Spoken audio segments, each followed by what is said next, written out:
Beloved in our Lord Jesus Christ, the Bible clearly tells us how we should live and conduct ourselves. Philippians 2 verse 2.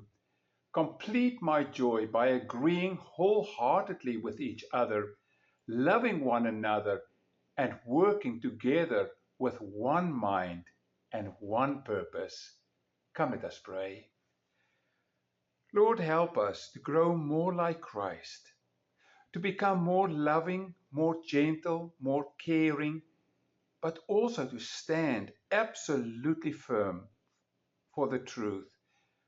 We acknowledge that we cannot do this in our own power and our own strength, and therefore we ask, Spirit of God, that you will lead us. Please, we need you. In Jesus' name, amen. In this part, we read clearly that we should not become lone rangers. Firstly, then, do not be a lone ranger. Secondly, we would see how Paul introduces Timothy and then also Epaphroditus to the congregation, saying, these people will serve you well. Let us read together from Philippians 2, verse 19 to 30. I hope in the Lord Jesus Christ to send Timothy to you soon, so that I may be cheered by the news of you. He doesn't want to give news of him, but he wants to hear what they are doing. For I have no one like him who will be genuinely concerned for your welfare, for they all seek their own interests, not those of Jesus Christ. But you know Timothy's proven worth, how as a son with a father he has served me in the gospel. Do you hear the recommendation that he gives about this young man? Paul truly cares for those working with him. Indeed, firstly, he was not a lone ranger. Far too often, though, in the church, I see people working for their own glory.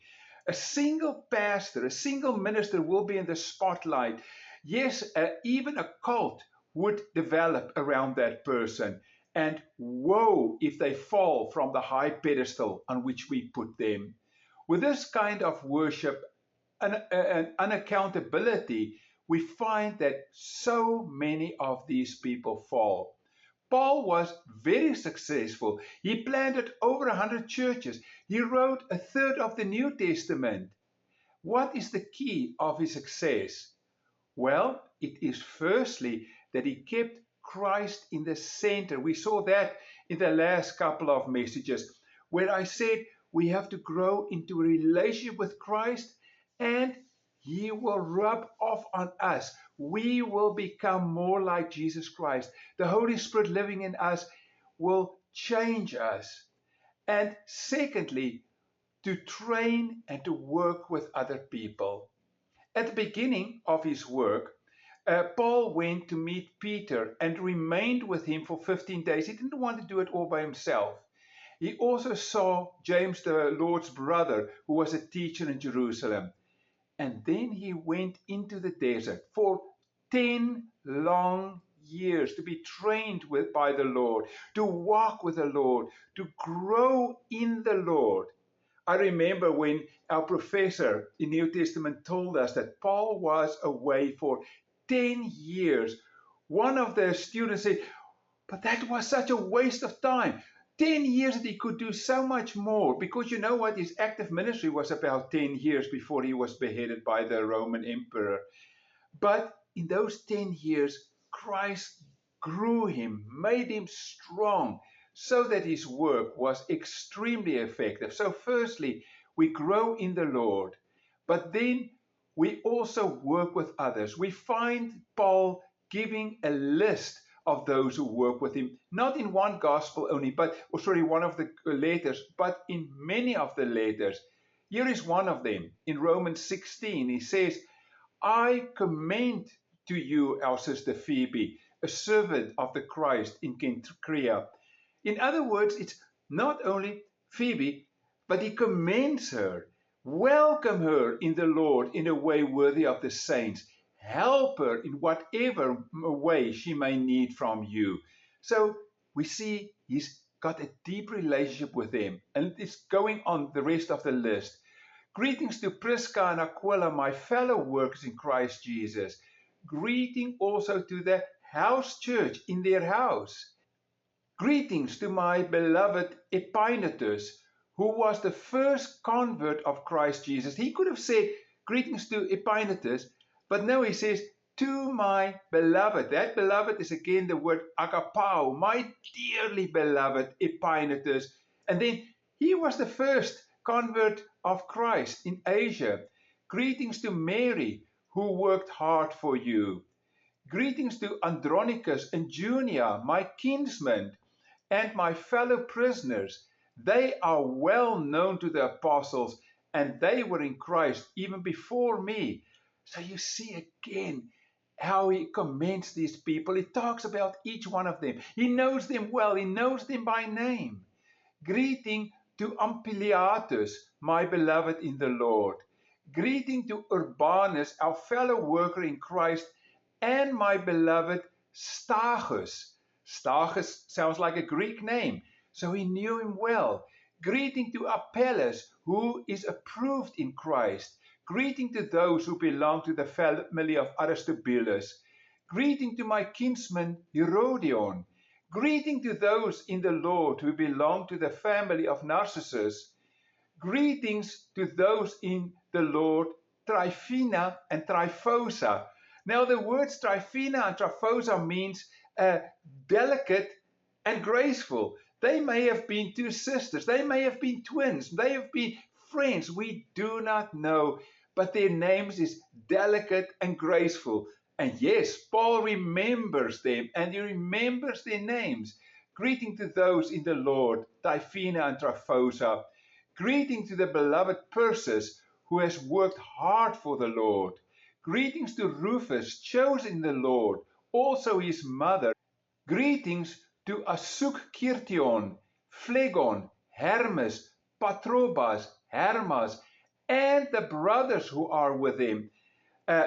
Most commentators says these brothers who are with him most probably refers to men and women, because Paul uses it many times that way. Indicates that these names present the outstanding leaders of two of the assemblies in Rome. So folks, there's always a fight in the church. Should we ordain females? Paul had no problem with it. He names workers who worked with him, both females and males. You see, if we have, somebody said to me yesterday in church, if we have our focus on Christ, then these little things would not cause so much discontent in the church as it's causing now. Greetings to Philologus, Julia, Nereus and his sister, and Olympias, and all the saints who are with him. Greetings to one another with a holy kiss. All the churches of Christ greet you. Timothy, my fellow worker, greets you, and so do Lygius and Jason and Cleopater, my kinsman. And then there's a cute little verse here, verse 22. I, Tertius, who wrote this letter, greets you in the Lord. We know, therefore, that Paul had again an amanuensis, I told you before. He was walking up and down, and this guy had to sit there writing it down, and his name was Tertius. And so he's allowed freedom to also put his name in there. I, Tertius, who wrote this letter, greet you in the Lord. Gaius, who is host to me, and the whole church greet you. Erastus, the city treasurer, and our brother Quartus greet you. So Paul, we see, worked with many people. That is the reason he could establish so many churches. That's the reason he could write so much. That's the reason he still has a major influence today. He didn't want to be the big person on top, but he gave it away so that they all together can grow and Christ's church can grow. But he was also a no-nonsense co-worker. If people went astray, he was the first to reprimand them. Firstly, on the first mission journey, John Mark deserted them halfway through the journey. He went back home. But when, in the second journey, Barnabas wanted to take him on, there was such a great dispute between Paul and Barnabas that they parted ways. So he did not take people kindly who left the work of Christ and just walked away. And then in Galatians 2, verse 11, we read, when Cephas, that's Peter, came to Antioch, I opposed him to his face because he stood condemned. For before certain men came from James, he was eating with the Gentiles. But when they came, he drew back and separated himself, fearing the circumcision party. And the rest of the Jews acted hypocritically among with him, so that even Barnabas was led astray by their hypocrisy. But when I saw that their conduct was not in step with the truth of the gospel, I said to Cephas, before all of them, if you, though a Jew, live like a Gentile and not like a Jew, how can you force the Gentiles to live like the Jews? You see what happened here is some people came from Jerusalem, that is from James. James, the brother of Jesus, was the head of the church in Jerusalem. So Jews came, and these Jews said to the non-Jews, you have to be circumcised if you want to follow Christ. And then even Peter went the wrong way. At the church council before in Jerusalem, it was said clearly, we don't need this. And now these guys are doing this. And so Paul stood firm for the gospel. We have to stand firm for the gospel. I find it extremely difficult to admonish. Do you? Not Paul. You see, in those 10 years that he was in the desert, he had his eyes focused on Christ. Christ is what matters, nothing else. And therefore also to admonish. But I must say, if we admonish, there are ways to admonish and ways not to admonish. Just this week, I saw on YouTube that a certain lady from England came and she went to Joel Osteen's church. And very often, I don't agree with Joel Osteen's theology, not at all. But this lady came in there and she went to Joel and she said to him, what you teach is heresy. And when he turned away from her, she started screaming at him, you're a heretic. And she went on and on and on. And then when people started removing her, as she went out of the church, she screamed and she went on. She made a big fuss about it. That is not how we win hearts. That's not how we turn these people to Christ. It will not happen if we are doing it in that bad way. Remember, we are ambassadors of the great King. Therefore, we have to live as ambassadors. That's very important. I thought to myself, this is not helping. And yet I find it even more troublesome when I read the comments below the video. And I saw how many people say, yes, this is the way. We have to talk about this. No, no, no. We have to stand against what's wrong, but not in that manner. 1 Corinthians 4, verse 18. Some of you have become arrogant, that we shouldn't be. To the kingdom of God, it is not a matter of talk, but power.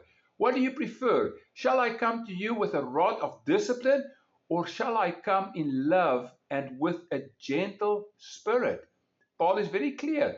And then he gave Titus instruction. He says, remind the people to slander no one, not to scream at a big church, to slander no one, to be peaceable and considerate, and always to be gentle towards everyone. And then we also saw that Paul says in Romans 6, verse 17, watch out for those who cause divisions and create obstacles contrary to the doctrine that you have been taught. Avoid them. I want you to be wise as to do what is good and innocent as to what is evil. Follow Christ. Put your eyes on Christ. Work with others.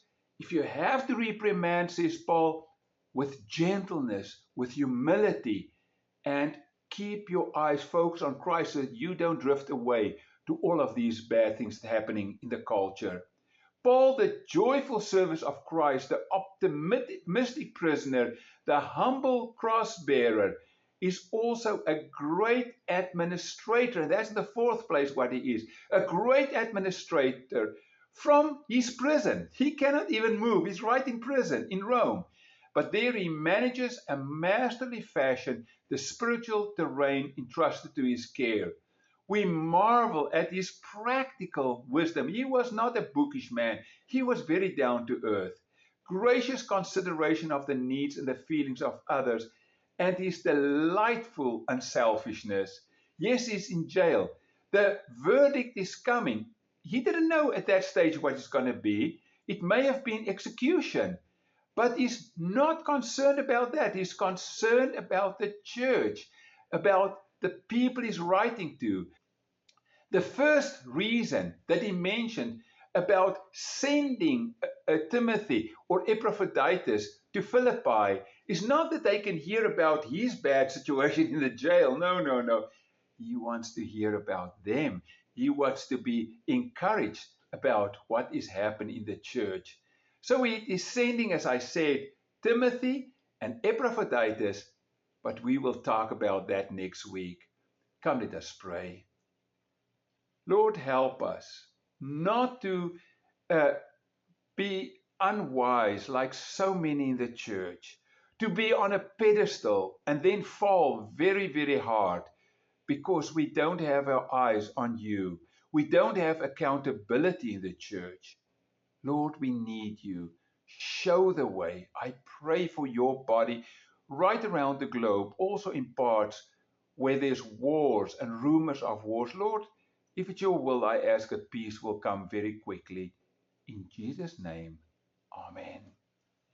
And now from Hebrews 13, we get the blessing of our Lord. May the God of peace, who through the blood of the eternal covenant brought back from the dead our Lord Jesus Christ, that great shepherd of the sheep, may this God equip you with all you need for doing his will. May he produce in you through the power of Jesus Christ every good thing that is pleasing to him. All glory to him forever and ever. Amen.